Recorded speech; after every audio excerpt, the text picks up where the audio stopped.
Ce qui m'inquiète, justement, c'est que ces lobbies, non seulement agissent sur le champ public, sur le champ de la sécurité, sur le champ aussi de l'insécurité économique. Vous savez que beaucoup d'institutions économiques de l'État sont encore entre leurs mains. Nous savons également que certains syndicats de base, ce sont des RCDistes, contrairement à tout ce qu'on... C'est pas l'UGTT comme ça en général.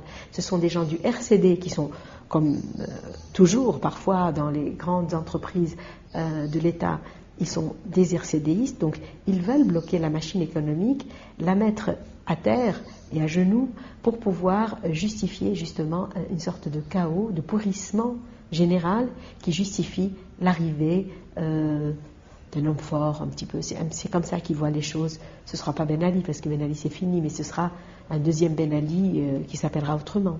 C'est cela qu'ils cherchent à créer comme contexte.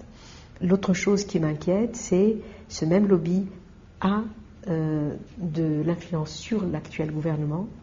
Il exerce une pression sur ce gouvernement, notamment à travers les médias, à travers les ministères, etc.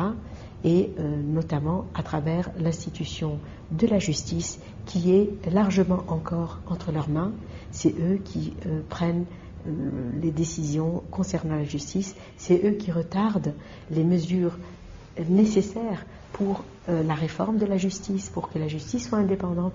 C'est eux qui sont derrière et ils ont le bras long et ils finissent parfois à avoir gain de cause dans cet équilibre fragile où le gouvernement subit une double pression, d'une part des forces révolutionnaires qui exigent que des mesures concrètes soient prises en direction des objectifs de la révolution, et d'un autre côté de ces forces léthargiques, de ces forces de la contre-révolution qui veulent retenir la machine vers l'arrière et pousser à ce que les